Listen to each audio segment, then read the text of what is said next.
It was as if an icy dagger had been plunged into my chest. I was still holding the apple pie, warm, fragrant, her favorite, when my father told me never to come home again. I had baked it the night before, using the techniques Mom had taught me years ago. I drove for hours through a dense fog to bring it to her, as I did every year. It was Thanksgiving. I was home, or at least, I still called it home. We hadn't even given thanks for the food yet. The turkey hadn't been carved. The stuffing steamed in the crystal dish my mother only took out once a year. And there I stood, still smiling, still holding that pie, when Dad blurted out, "Return the $100,000, Joyce. Or don't bother coming home." For a moment, I thought I'd misheard, or that it was some bad joke. Dad wasn't one for drama, and Thanksgiving had never been a stage for such in our family. At least, not until that night. But no one laughed. Kasia was sitting on the other side of the table, her hands clasped in her lap, as if at a funeral. Adam stared fixedly at the tablecloth. Even Mom, sweet, gentle Mom, refused to look at me. I didn't sit down. I couldn't. The pie dish, which had felt so light before, suddenly weighed more than it should have in my hands. I looked at it, stupidly, as if it could explain what was happening. "Excuse me," I stammered. Dad's jaw tightened. "Don't make this harder than it already is." "Exactly what are you accusing me of?" I asked, my voice choked. Kasia finally looked up. Her eyes were red, mascara smudged at the corners, as if she'd been crying for hours. But her voice was crystal clear.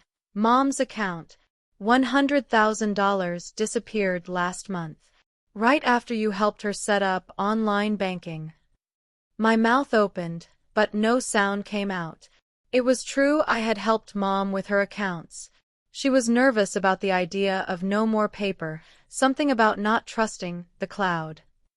So I had spent a Sunday afternoon with her, guiding her through the app, the passwords, the security questions. She even wrote everything down in a little notebook we kept in the kitchen drawer. That was 4 weeks ago. 4 weeks. And now, they were telling me that was when I stole from her. "Are you serious?" I whispered. "You think I took Mom's money?" Adam finally spoke, his voice strained, as if the words pained him. "We didn't want to believe it, but the bank confirmed the withdrawals were made online. No one else had access. No one else except you." I looked at Mom. She didn't move. She didn't nod or shake her head. She just picked up her napkin and pressed it against her mouth, as if she was going to throw up. That's when it clicked. The pie, the traffic, the annual ritual, none of it mattered. I was no longer their daughter. I was a suspect. I placed the pie in the corner of the counter, with almost painful delicacy. The metal tin made a faint click against the granite. I grabbed my coat from the back of the chair where I had left it earlier. I said nothing. "You have until the end of the week," Dad said, in a low voice behind me. "After that, we're going to the lawyer." I didn't cry in the car. I didn't scream or curse or hit the steering wheel like in the movies. I just drove. My coat still half-buttoned, the pie still untouched on the kitchen counter, left behind.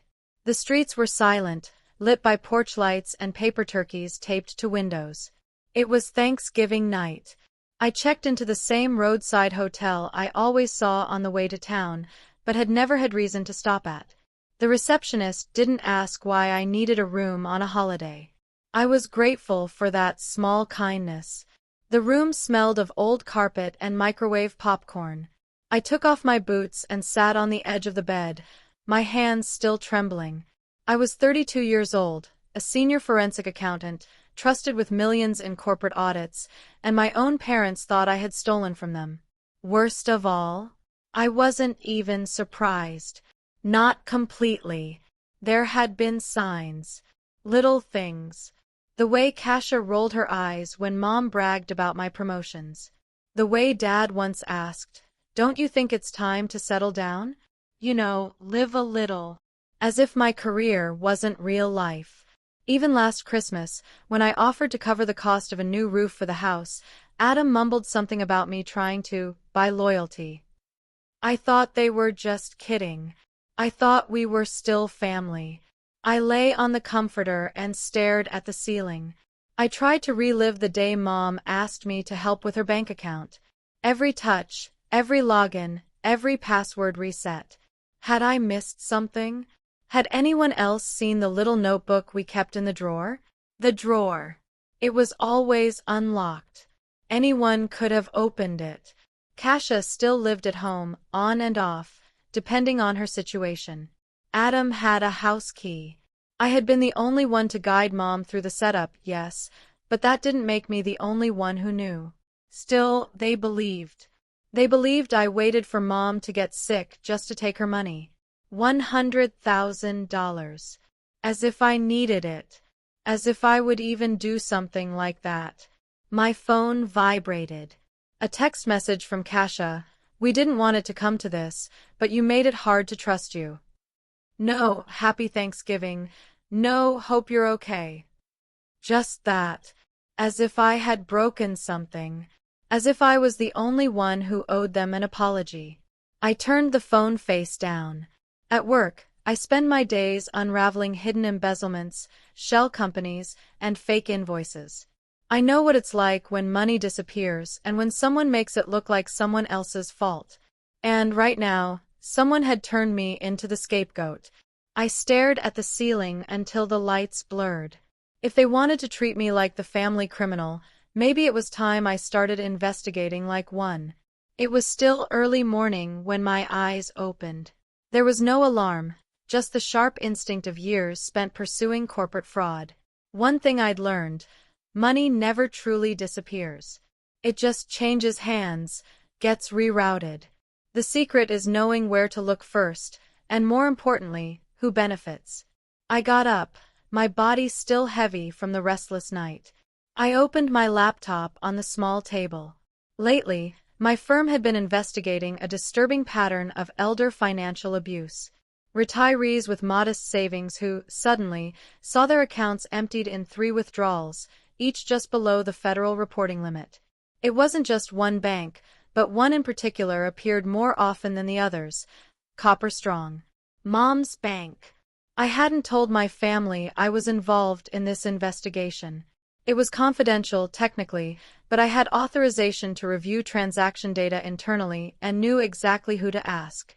I sent a quick message to Lucas, the compliance officer overseeing our current case. Just a name, a date range, and a location. In less than an hour, I had what I needed: timestamps, withdrawal amounts, teller logs. 3 withdrawals from my mother's account, spaced 5 days apart. First, $40,000. Second, $30,000, and finally another $30,000. Each done in person, not online.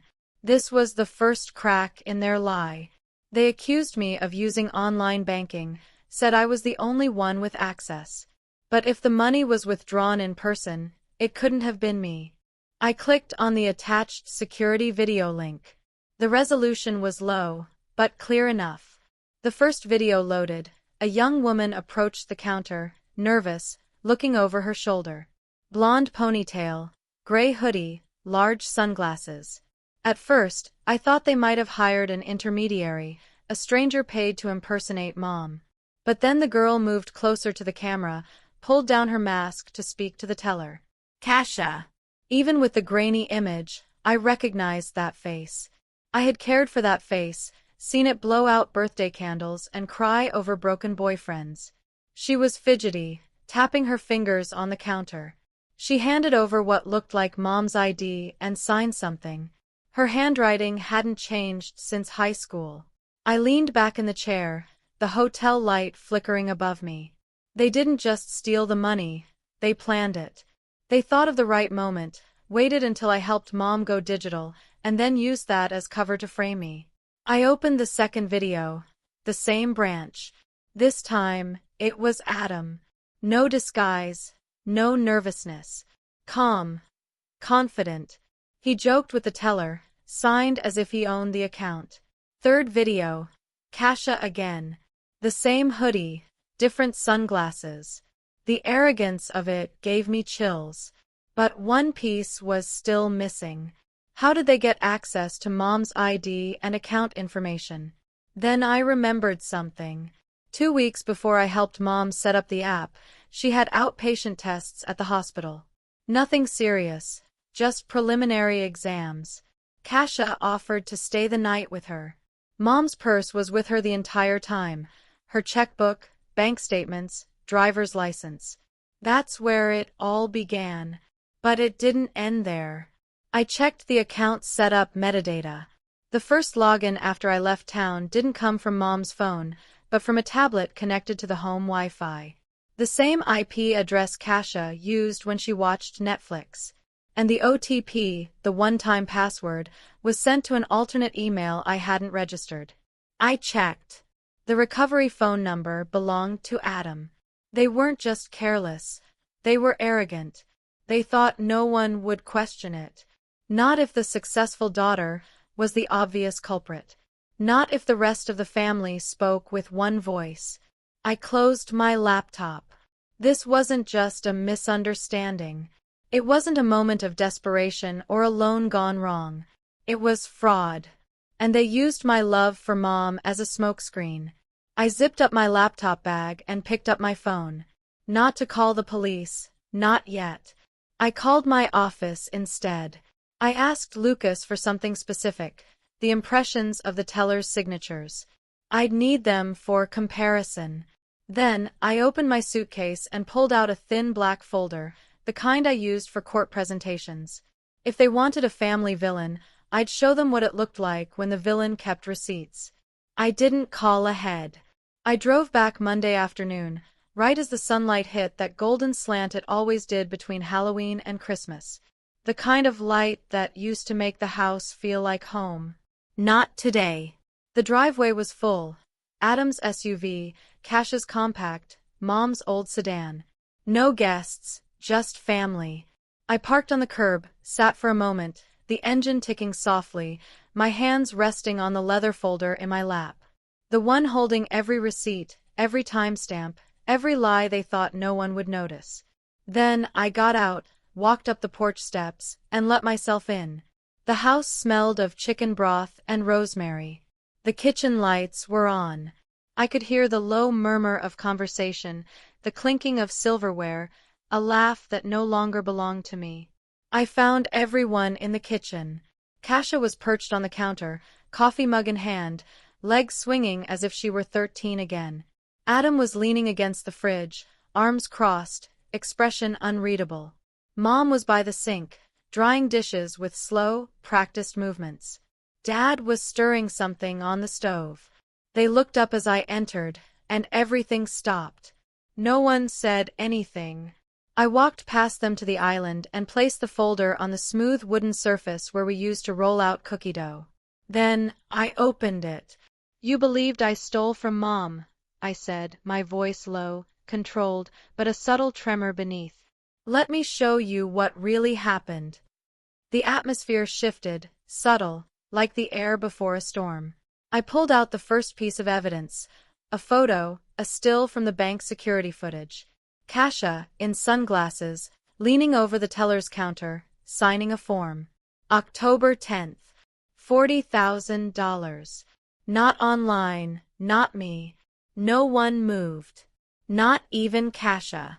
The second photo showed Adam smiling in a green sweater, handing over a check. $30,000. I felt my voice trembling at the edges, not from anger, but from containment. These weren't strangers. These were the people I grew up with. Kasia's fingers tightened on the mug. She opened her mouth, then closed it again.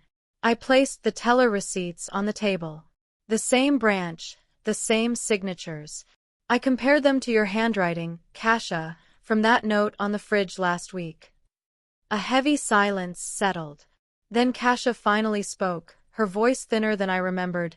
You went through our stuff?" I tilted my head, almost gently. "You went through Mom's stuff." Mom reached for the documents, her eyes scanning the print. Her hands were unsteady. When she spoke, her voice was low, almost pleading. But the bank, they said it was done online. That's what they thought, I said. But the withdrawal itself wasn't. The online access came later, from a tablet connected to your Wi-Fi. The account was set up for recovery through an email linked to Adam's phone number. A thick silence hung over the kitchen, like falling snow. Dad stopped stirring. Kasia looked away. Adam stared at the floor, as if he could find a different truth down there. You let me think my daughter stole from me, Mom whispered. She wasn't looking at anyone in particular. Maybe not even at me. You told me not to come home, I said, even quieter. And you never asked if I did it. That was what hurt the most. Not the accusation, not even the threat of lawyers. The absence of the question. Kasia finally looked at me, her face contorted, not with guilt, but with bitterness. You always get everything. The job, the praise, the respect. I just wanted to level the playing field. I watched her for a long moment. She looked older than she had last week, or maybe I was finally seeing her for the first time. You didn't level anything, I said. You burned it all down. Adam cleared his throat. His voice was flat. She'll be fine, Mom. Joyce makes more than all of us combined. It wasn't personal. I let out a slow sigh, fighting the chill that rose up my spine. It's always personal when it's family. I watched Mom slowly sit down at the table, the folder still open in front of her. Her hands rested in her lap, palms up, as if she didn't know what to do with them. Dad finally spoke. Joyce, what are you going to do? I met his eyes for the first time in days. I didn't feel like the child in the room. I'm not pressing charges, I said. But I've sent the file to the family lawyer. You can decide what to do with it. He nodded once, weary, older than I remembered him. I closed the folder. My hands moved on their own, muscle memory from years of meetings and investigations. This time, it felt definitive. You told me not to come back unless I returned the money, I said. I didn't take the money. But I brought the truth. I waited just long enough for the words to settle. Then I turned. Joyce! Mom's voice broke. I stopped at the doorway. Thanksgiving is over, I said. You all made sure of that. I walked out of the house without another word. I didn't take the folder. I didn't take the pie. Just my keys and whatever part of me still believed they would have chosen me. I didn't go home immediately. I sat in my car outside the house for a while, watching the kitchen window from the curb. No one followed me. The lights stayed on. Kasia's laughter didn't return. Adam didn't open the door to say anything. No one came rushing down the driveway to apologize. And that, more than anything, told me everything I needed to know. Back in Atlanta, the city seemed sharper, quieter. I went back to work as if nothing had happened, but I wasn't the same. I stopped calling on Sunday nights. I didn't check the family group chat. I left the voicemail icon blinking on my phone for 3 whole days before I listened to it. It was from Mom. Joyce, we were wrong. I know that now. I didn't want to believe it. I'm so sorry. I don't expect you to forgive us. I just wanted you to know. The house feels empty. She hung up before the first minute. 2 weeks passed. Then, a letter arrived. Real paper, real envelope. Inside, a photo. Me, Kasia, and Adam, at ages 6, 8, and 10, sitting on the back porch in mismatched Halloween costumes. On the back of the photo, a single line, "We didn't know how much we'd miss you until you were gone." No signature. Adam didn't reach out. Neither did Kasia. But according to a cousin who still lived nearby, both had moved out of the house. Mom stopped talking to them, said she needed space. I didn't ask what that meant. I didn't offer to go back. Instead, I created something new. I started a weekend seminar at the community college, Financial Protection for Seniors. It wasn't glamorous, but it felt like something I could control. One Saturday after class, an elderly lady approached and said, "I wish I had a daughter like you." I smiled politely. I didn't say what I was thinking. I used to have one too, one day. December came and went without a tree, without a call, without the annual ornament exchange I used to plan. I still keep the folder. It's not in my office, nor on my desk. Just in a drawer near the bookshelf, under old tax returns and a copy of the mortgage. I haven't opened it since that night. I don't need to, because the facts haven't changed. And neither have I. Thank you for listening to Joyce's story. Let us know in the comments if you related to it. We'd love to hear. If you enjoyed this story, please like and share this video to reach more people, and subscribe to the channel for more inspiring stories.